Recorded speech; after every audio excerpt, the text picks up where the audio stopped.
Welcome back to the show, my friends. I am your host, Eric Szilagyi. If you've had an uncomfortable experience and you'd like to have it shared here on the show, please get a hold of me at contact.uncomfortable@gmail.com. The world wants to hear your cryptid and UFO experiences, so please reach out to me and let's get yours on the next episode of Uncomfortable. If you haven't yet, please make sure to like us on Facebook and Instagram, both at Uncomfortable Podcast 65. And once you've had a chance to listen to an episode or two, please make sure you leave us a 5-star rating and review wherever you can. That alone is the one most important thing that you can do to help get this show out in front of more people. And with more people listening, that means more great experiences coming your way. If video is more your thing, then make sure you subscribe to Uncomfortable Podcast on YouTube, where you can get the video version of most shows like tonight's. If that's where you listen to us, please make sure to click like and subscribe and hit the notification bell so you are notified with each and every new release. Take a minute and check out the Uncomfortable Podcast link tree. It's the single best place that you can find anything and everything uncomfortable all in one spot. The link for that is in the show notes below.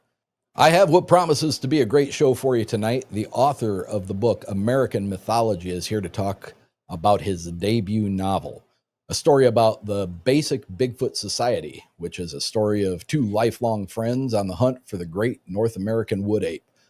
Publishers Weekly writes that this novel hits just the right tone, balancing satire, horror, and heartfelt drama.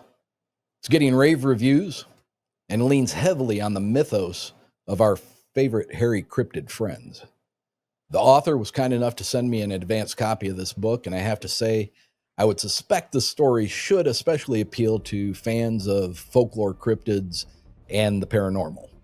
I came away with it with a feeling of it being a good, spooky mystery told around a campfire.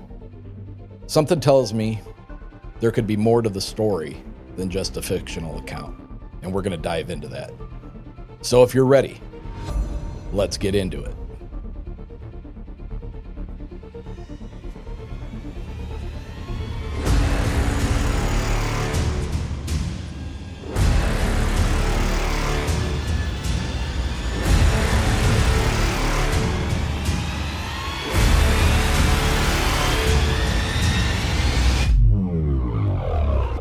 So if you will, please give a warm, uncomfortable welcome to author Giano Cromley. Giano, welcome to the show.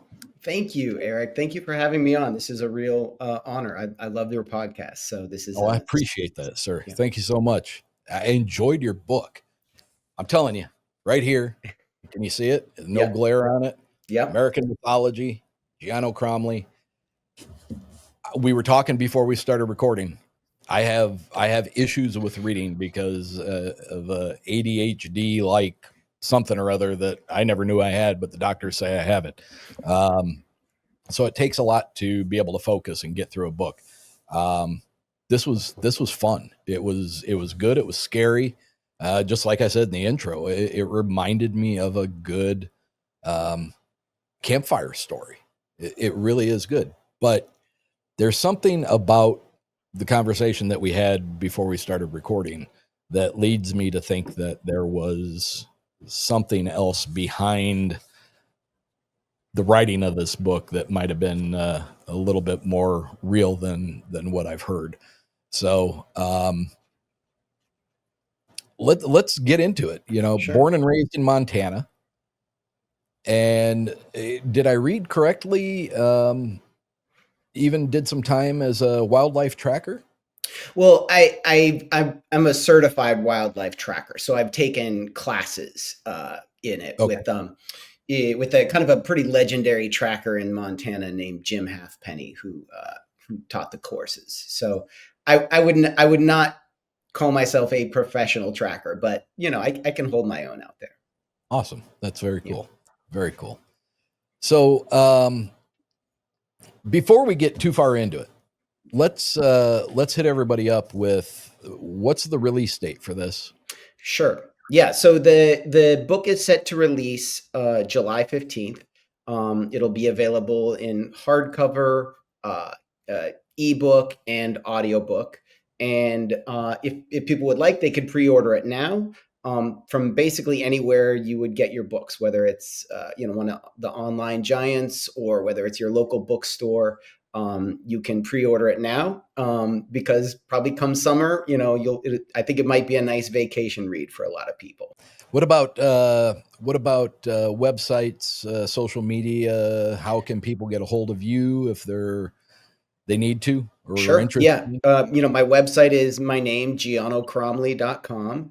I'm on Instagram with the handle Giano Cromley. I'm on Facebook. I'm on X and Bigs and Blue Sky.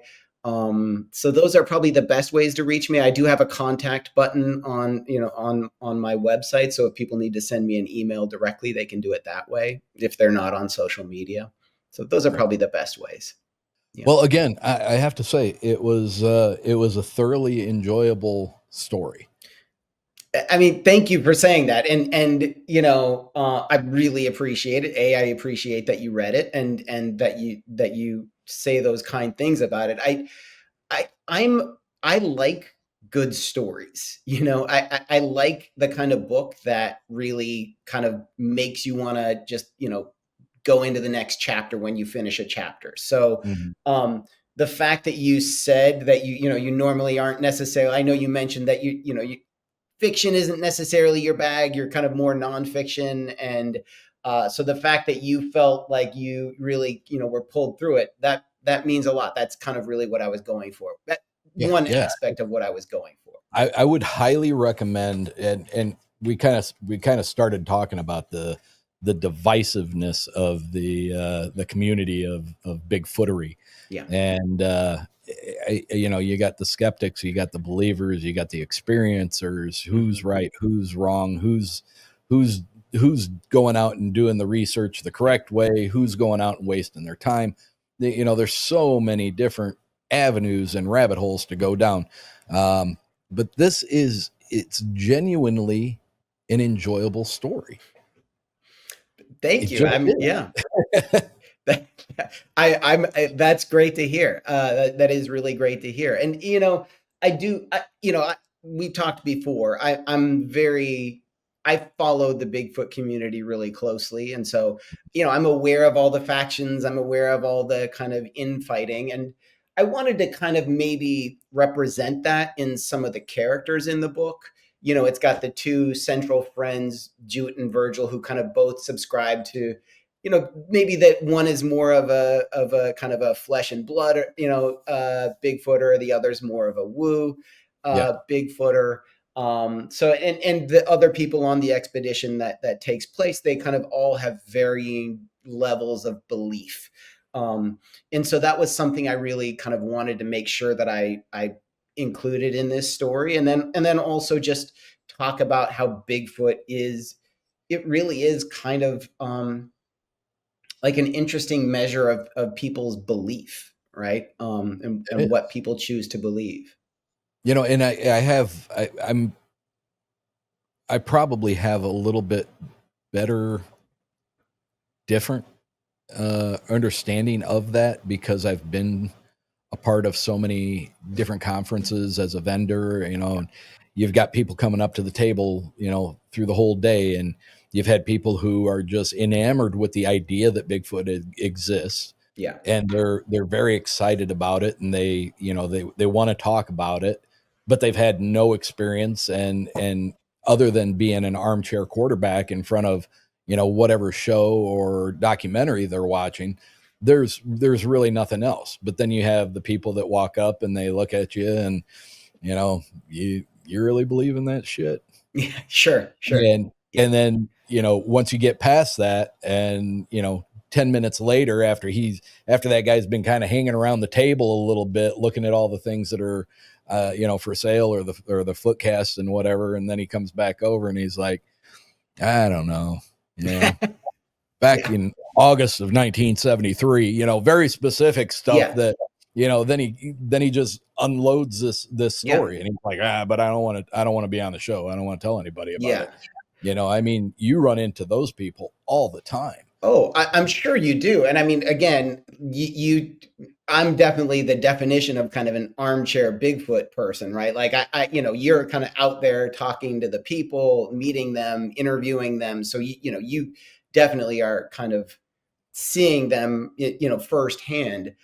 I think of Bigfoot in many ways as like a Rorschach test, like an ink blot Yeah, test, that's interesting. Yeah. where what you believe about Bigfoot really says more about you than it says about Bigfoot, right? Like it really is just kind of a measure of what I think in some ways it's a measure of how eager or how able you are to embrace doubt or to embrace uncertainty.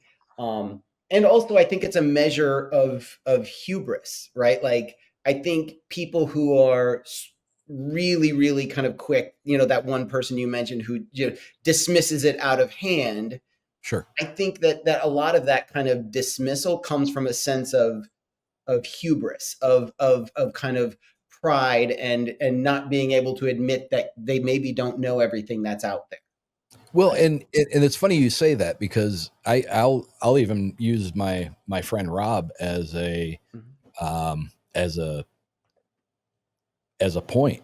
He is now he's been a hunter since he was old enough to go out hunting with his dad.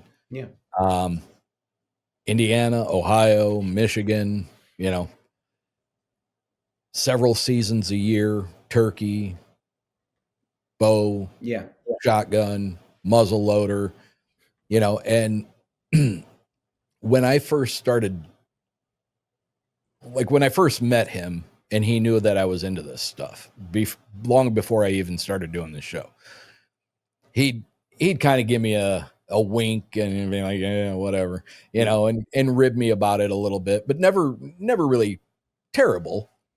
But like the longer that I've done the show, he is, thankfully, thanks Rob, has taken to listen to the show. Yeah. And he's drawn into my second and third episode. It was a two-parter. Mm. It was about a gentleman who had one walk out in front of him on opening day about, I think it's 9 years ago now.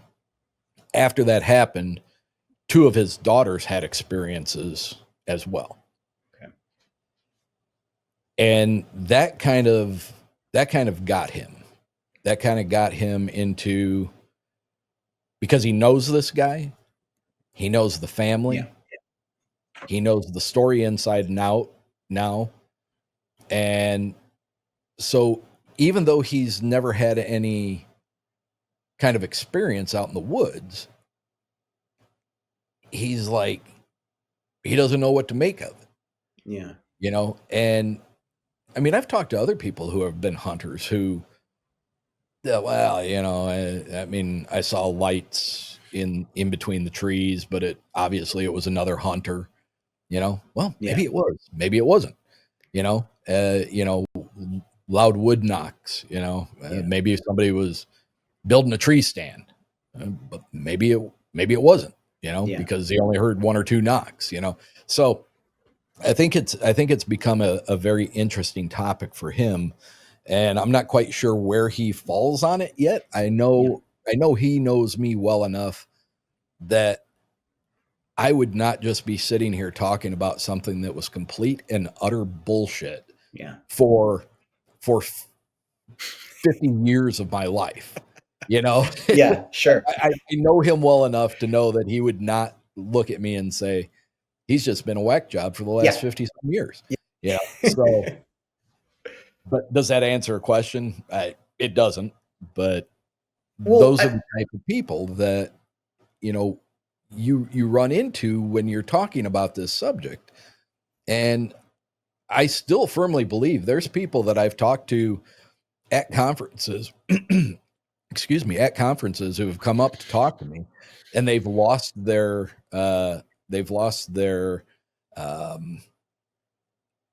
they probably had it very much in mind that as soon as I get up there, I'm going to tell them my experience, Yeah. and then they chicken out, you know, because it became too real, or I won't believe them, or something that they want to say is going to be too kooky and it doesn't make any sense. And, you know, why would anybody? So, well, I mean, I think, you know, Eric, that's a really good point. And I find, you know, you hear these people's stories, these eyewitnesses' stories or ear witnesses' stories, right?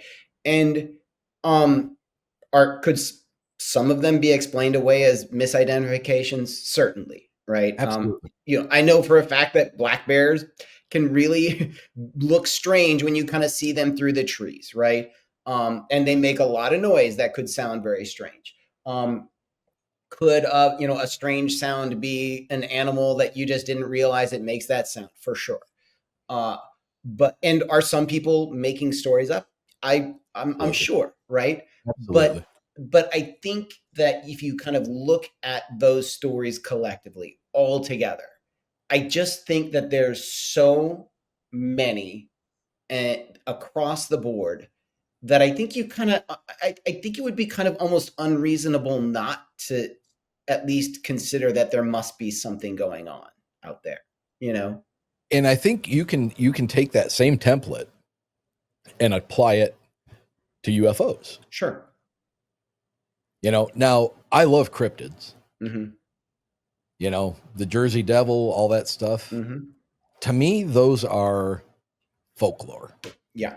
Those are fairy tales based on, you know, why that Jersey Devil stuck and has continued to be.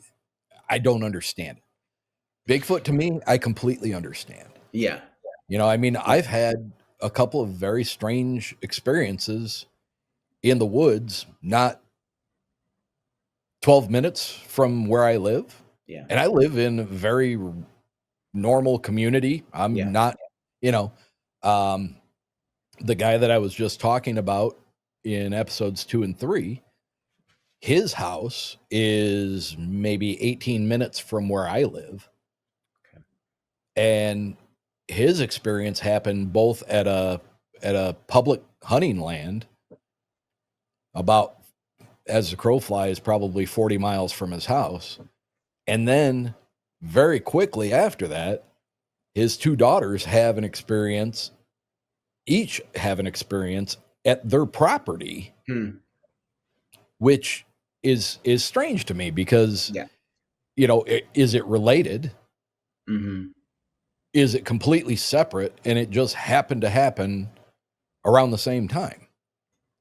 Yeah. You know, it's just there's so much to this topic that, you know, and I'm glad you didn't shy away from the woo, because it in itself is a divisive category for people. You know, mind speak. Yeah. Is there really somebody's voice in your head, or is that something that is an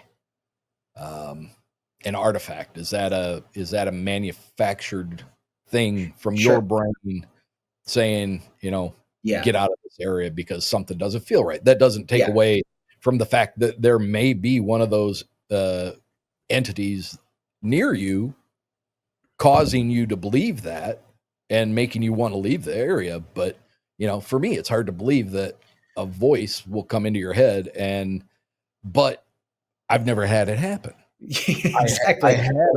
I have walked through a very, very not so rural area where I hunted and had something just inside the tree line. I was in the field, maybe 20 feet out of the tree line, and I had something in the tree line and I had a powerful O-light. Yeah. I had something walking beside me. Okay. Yeah. Yeah. Couldn't see it. Pacing you. Yeah. Yeah. Never saw a twig move. Never saw a leaf kind of float back down to like it got knocked off a twig. I don't know what the hell to make out of that. Yeah. But it followed me 2/3 of the way back to my car Yeah. where I was parked. And it wasn't until I got to the back of the house on the property that I was hunting when the lights kicked on from the motion sensor. Mm.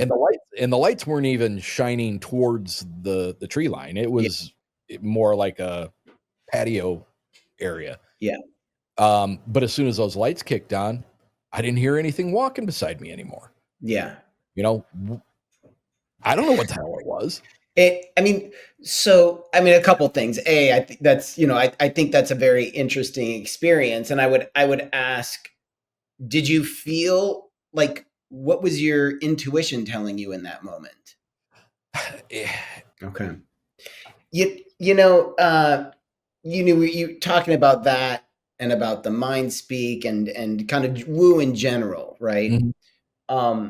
There's the science fiction author Arthur C. Clarke. Mm-hmm. He has these 3 laws, but one of the laws is any sufficiently advanced technology is indistinguishable from magic, which I like to think about in terms of just when kind of Bigfoot conversation turns toward the inexplicable, Yeah. perhaps, Yeah. where it's like, if there's some ability that this creature might have that we don't understand, then our instinct is going to be to describe it as magic, right? As woo, as the paranormal. When in fact, there are things that we now know in quantum physics that happen regularly, like quantum entanglement, where it seems like magic, but that's just what it is, right? Yeah. So a lot of that stuff, I mean, when people kind of maybe give me some grief for talking about some of that stuff, I like to point that out, that just because we don't understand it, doesn't mean that it's magic. It doesn't mean that it's just some fantasy. It's just maybe something that we're not familiar with the technology yet. Well, how many times have you ever heard in your life, usually when, speaking about a mother and a child, mother's intuition. And, I mean, when we were sleeping around a fire ring in a loincloth. Yep. And there was untold dangers lurking behind trees and rocks and all those things. And we were sleeping with one eye open while the rest of our family unit slept.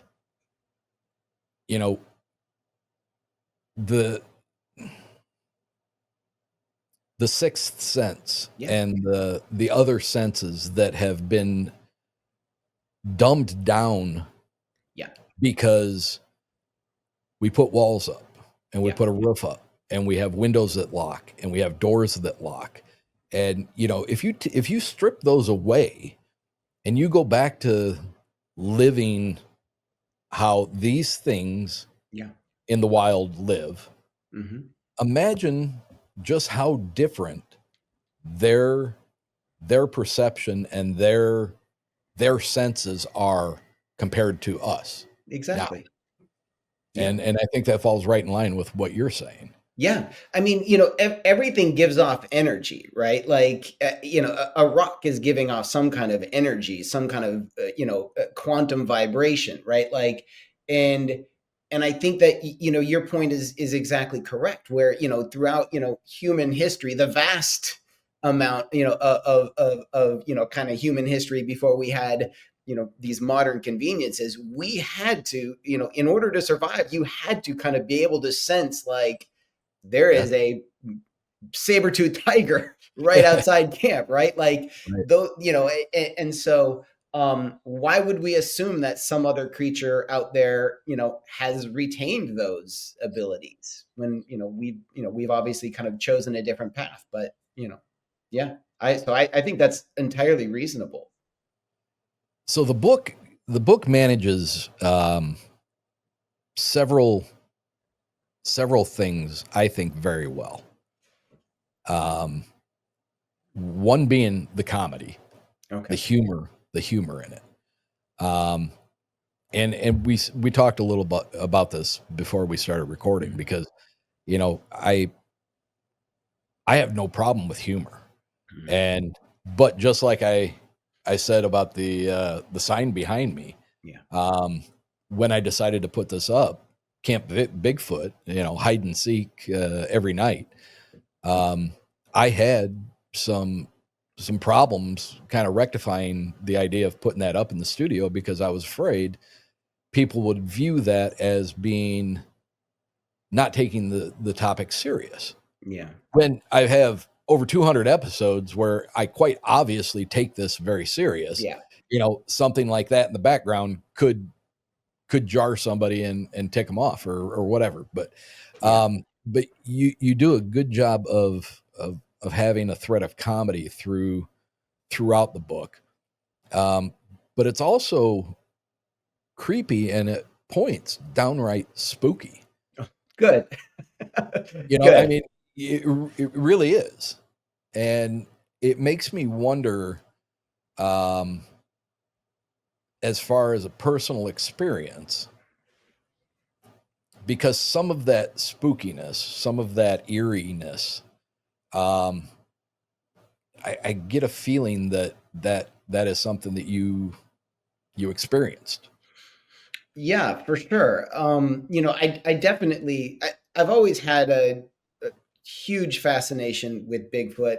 I'm of that age where, my interest was piqued by the In Search Of.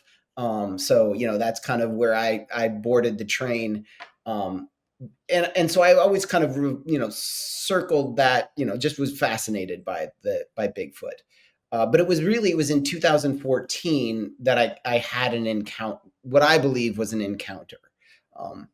It was we were talking earlier, and I know you've had guests who've mentioned this location before. It was bordering the Manistee National Forest in Michigan. Yeah. And which is interesting because, I grew up, backcountry camping in the Beartooth Mountains in Montana, the Crazies and the Tobacco Roots. So I've done a lot of camping out west. We were staying at a kind of an Airbnb.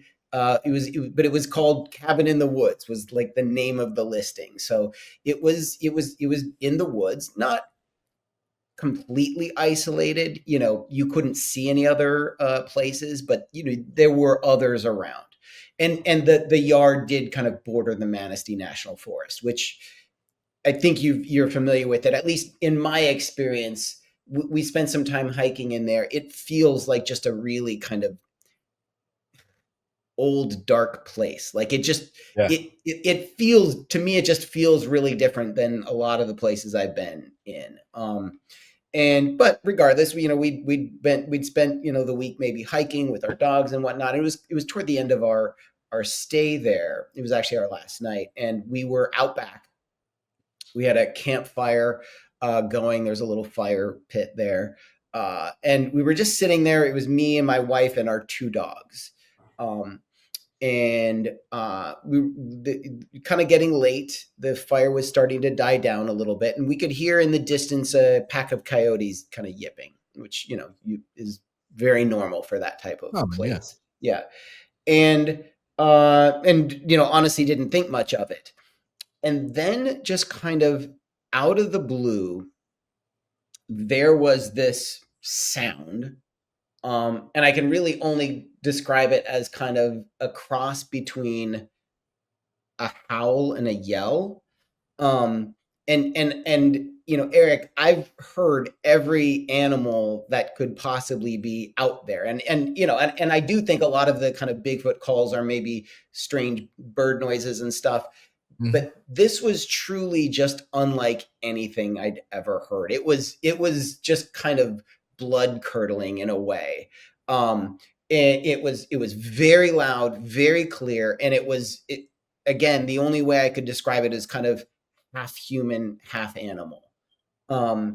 It lasted for maybe 7 to 8 seconds. And then almost immediately after, from the other side, a second one sounded. And again, it didn't sound like the same creature, but it was this, the same, the identical creature, but it sounded like the same type of creature. Okay. And that one lasted about 10 seconds. Again, just kind of the forest just dampened everything. I mean, it was just everything stopped. And then a moment later, there was the sound of a coyote in acute distress, like just a death screech of the coyote. Yeah. And then immediately after that, there were some kind of guttural sounds, like low guttural sounds. And at that point, so one of our dogs was a Great Pyrenees. And great, Big great, boy. yeah, big boy, good boy. And they're livestock guarding dogs, right? Yeah. So like they're in their DNA is hardwired to like they are very chill because their whole purpose is they go when the sheep go out to the pastures, the mountain pastures, they stay with them. So they have to be really calm because you don't want to rile the sheep up, especially at Right. night, unless there is a threat. And they're very, very good at discerning when there is a threat or not. So, for example, while the coyotes were kind of yipping, he didn't, bat an eyelash, right? Because he knew that that wasn't a threat at that moment. As soon as the second howl happened and then the coyote screech, he went ballistic. Really? Yeah, like just barking at the tree line, lunging at the tree line. We had the leash, thankfully, so we were able to hold him back. I mean, it was hard. He was a 120-pound dog, but he clearly sensed that there was something dangerous in the woods right there. And honestly, I've listened to recordings of kind of everything that I know of that could have been in the forests of Western Michigan, and I have not heard anything that sounds like it. Honestly, to be honest with you, the thing that I've heard that sounds most like it is the Ohio howl. Interesting. Yeah. And so at that point, we were pretty scared, pretty freaked out. So we just immediately doused the fire and went inside. Because it didn't feel like it was safe to be outside at that point. There's something very unique about that recording, and I mean not just that recording. There's several, Yeah. but what always gets me about that sound is, and this is probably just me assigning something to it, but it very much sounds like it's coming from a voice, Yeah. a vocal cords, Yes. not a growl, not a I don't want to say a human voice, but Mhm. something much more akin to a human voice versus, but with much more, a lot more volume, a lot more breath behind it. Yeah. Yeah. That's actually I've never really talked with anyone about that, but that's actually a really good description. It feels like a type of human vocal cord, but not human, like way too strong for it. Yeah. I've thought about it a lot. Uh, this is going to sound a little bit strange. There was an opera singer, Luciano Pavarotti, Mm-hmm. and one of his kind of more famous. Another big boy. Yeah, exactly. Yeah, kind of Bigfoot size, right? Um, he there's a piece that he um performed called Nessun Dorma, which is kind of the most famous piece that he would perform.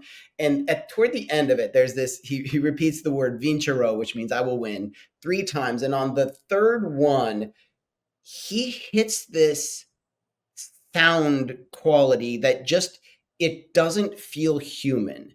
And I mean, I think there's probably been in the history of civilization only a few people who could hit that type of note.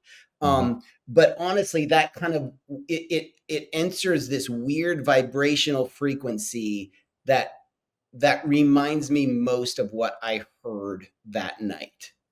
Interesting. Yeah. And the reaction of your dog is Yeah. a pretty good indicator that something had him spooked. Something Yeah. had him. He was in. It didn't sound like he was in flight mode. It definitely No. sounded like he was in engaging in an aggressive mode. Yeah, and he was a rescue from downstate Illinois where he worked on a farm. So worked. He was a working dog before we Yeah, adopted him. So we know that. I mean, he that was not just kind of that was something he knew what he was doing. interesting. Thanks for Yeah, sharing yeah, that. yeah. So we brought it up and then we kind of skipped over. Why was the humor so important Hmm. in this book? Well, I mean, I guess I would say I think I'm a pretty funny guy. I think writing humor comes pretty naturally to me. Um, and so I think that was just, when I conceived of those two characters, Virgil and Jute, kind of the two main protagonists of the story, I wanted them to kind of have a sense of humor, with each other. Um, I think, and you can tell me if you feel otherwise, but I never wanted the humor to come at anyone's expense. Like the No, humor never isn't had. necessarily supposed to kind of be mocking anyone. I just find that, I found that, writing them with them kind of embracing humor was a way to kind of And I'll humanize be them. honest with you, like Yeah. reading before I got a feel for your story, Hmm. uh, my fear was that at some Mm. point that humor was gonna be directed at Bigfooters or Oh, something like that. And it never was. yeah, It no. was just humor for the sake of common everyday. I mean, like my engagement with my girlfriend. I mean, we're Yeah, we're smart asses to each yeah, other, and we say silly shit, and yeah, it was just that. yeah. And Virgil and Jute, they've been friends since they were kids, right? And so I wanted them to just, like when you kind of are hanging out with some old friends, like you just kind of, there's that kind of mode that you adopt. Yeah. But yeah, that was one thing that I was certain when I wrote this that I would never want to do, is kind of make fun of, use humor in any kind of negative way toward their beliefs or toward what they're doing. If anyone, I think, kind of gets maybe a little bit, kind of taken down a peg, it would be the kind of the Dr. Bernard character, who's this kind of, he's a famous Bigfoot researcher, but he's also now kind of decided that he wants to kind of prove that all of this Bigfoot stuff is nonsense. So I think if anyone kind of gets taken down a peg, I would hope it would be him. That was my intention anyway. What is it about? Because, like, okay, so I guess we'll talk about movies for a second. Sure. There are not very many good Bigfoot movies. Yeah, I agree. I There agree. are there are a handful, maybe a handful and a half, that range from very good to pretty good to then you just got, just trash. Yeah. Um, but what do you think it is about, like, your experience writing a fiction novel about Mhm. Bigfoot Yeah. and versus the documentaries? Because you say that you're very much Yeah. into Bigfoot culture, and I assume that means finding Bigfoot, expedition Mhm. Bigfoot, Mhm. documentaries, small town Small monsters. town monsters, all their stuff. Yeah. Yeah. So what do you think it is about you being able to write a fictional story versus like what we typically get in documentaries? Yeah. That's actually a really great question. Probably it stems from the fact that I'm not great at writing nonfiction. I just, my preference is always to write fiction, but I knew for the longest time that I wanted to write a book about Bigfoot, right? And that was, in a way, I mean, that was a really big challenge, probably my biggest challenge, which was just figuring out what is my avenue into this story, right? Because Mhm. like you said, I think I with a few exceptions, there are a lot of pretty bad Bigfoot movies out Yeah. there, right? And I think that they tend to fall into one of two camps. One is kind of like a kids movie, like a kind of a humorous kids movie, like a Harry and the Hendersons, Mhm. or kind of a flat out horror, Right. like horror genre, right? Yep. And there's a few kind of maybe that mix in some of that here and there, or mix them up a little bit, or try something different. Um, but honestly, I mean, and I'm not joking, Eric, when I say for years I kind of felt like I was this airplane circling the airport trying to figure out how I wanted to land this book, and I wrote various pieces of it years and years and years ago, and kind of just hung on to them, and I didn't know how it worked. But then what I realized is I think my way into this story was to talk about the people who are fascinated by Bigfoot and who are looking for Bigfoot. And so it was really once I kind of settled on my two main characters, Virgil and Jute, that I realized, oh, okay, this is the story that I want to tell. It's really, yes, it's they're looking for Bigfoot. There that's happening, but really it's the story about the kind of about family, about friendship, Mhm. and about kind of looking for things, right? you know um in many ways, I think the best stories are all about uh a search for the truth, right? Whether it's a mystery or a crime story or anything like that, it's really about looking for the truth. And that's once I kind of hit on that and realized the what I wanted to focus on was the characters in this story. That was how I kind of found my way into this. Interesting. Do you believe in Bigfoot? I do. I do. I don't ask me what it is, because I can't I can't tell you, but I believe that there is something out there that we don't know what it is. Something's leaving the footprints. Something's leaving the footprints. Yes. People are seeing something. And again, I will grant that a lot of them are like well-meaning people who've misidentified something, I'm sure, Mhm. right? Sure. But not all of them. Like I No, do not believe no. that all of them have.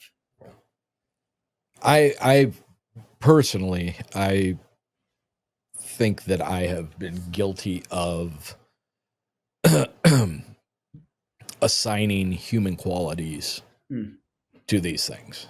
Yeah. So my thoughts on these creatures, entities, beings are that they are something much more closely related to us Mm. than a undiscovered ape. Yeah. Yeah. Yeah. I don't know if that's right. Hmm. I mean, that's just that, and I think that's been a part of my um my learning and my you know since the first time I saw the Patterson Gimlin film on In Search of. Yeah. It's just always been that for me. I've Hmm. never wavered, and like the idea of these things are just a undiscovered ape. To me, I don't know if that's like part of the mystery, that if that is what it is, it would be ruined for me, because I want it to be something that has a higher intelligence, has abilities that can Yeah. not necessarily walk through portals and stuff like that, but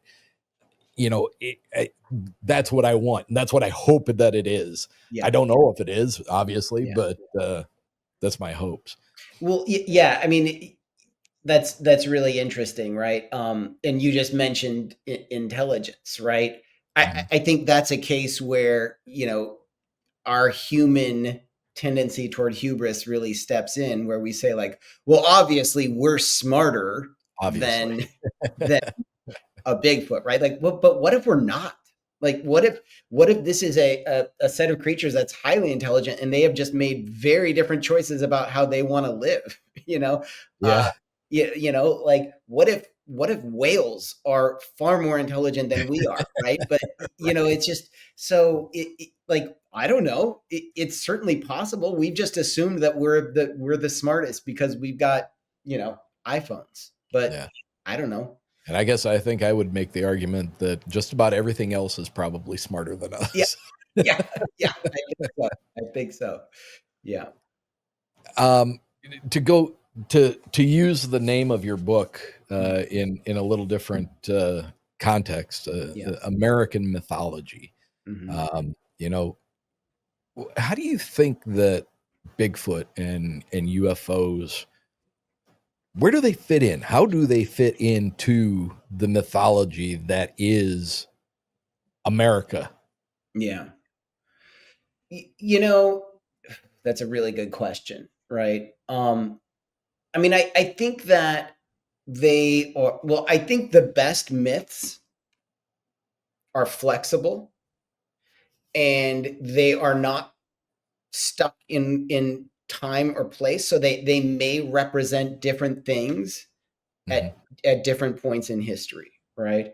Whether it's UFOs, extraterrestrials may represent some kind of in the 50s probably represented or helped us understand our fear of the dawning nuclear age. I think maybe Bigfoot in the 70s probably represented our dawning sense of kind of ecological necessity, the need to preserve these Yeah. wild places. But maybe they don't necessarily represent that at this moment, right? And Right. sometimes I don't think you really know what they represent until the moment has passed. um, Interesting. I read somewhere that that myth is truth without facts. And so what it really does is it kind of represents like a higher truth, um that so this kind of higher meaning that we might be looking for. And I think You're so. you're walking right into this because Okay.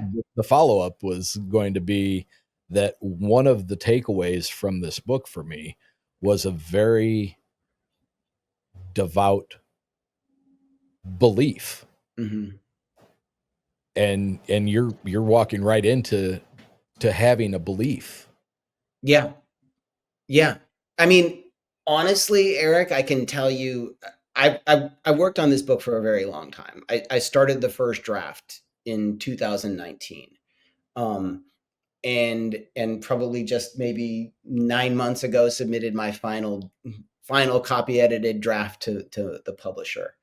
And I think in many ways writing this book was kind of like a journey. Even though it's fiction, it was a journey of belief, and kind of opening myself up to all the possibilities of things that are out there that maybe in the past I would have dismissed.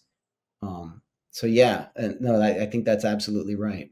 That was we're right at about 55 minutes, and that I think was a great way to walk into that, Mm. because belief is a central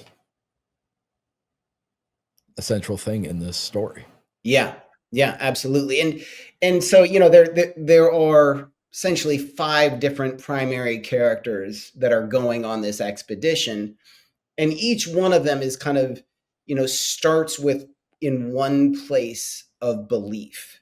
You could look at it as a spectrum on complete skeptic to complete and utter believer, and Yeah. they all kind of, as the story goes along, they all move and slide along that spectrum, right? And end up in some very, very different places. So yeah, I mean that was part of what I wanted to do with these characters is explore the nature of belief, right?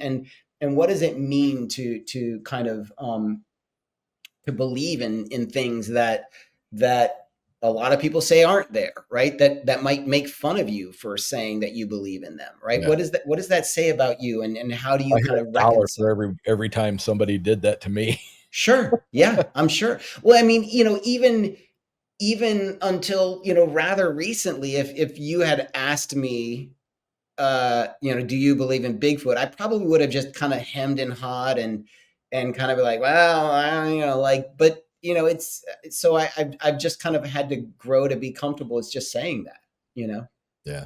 It's funny because down here at the bottom of my notes, the last 3 words I have for the end of the show literally were belief, nature, and friendship.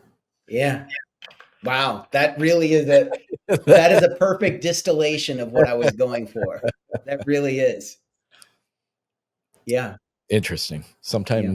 Sometimes things really happen for a reason. Mm-hmm. Giano, it's been a wonderful hour spent with you. Super happy to have made your acquaintance. American Mythology comes out July 15th. Terrific book. If you're into the subject, if you're into fiction, it was a lot of fun. It really was. Release date again, July 15th. July 15th. Websites where they can get it.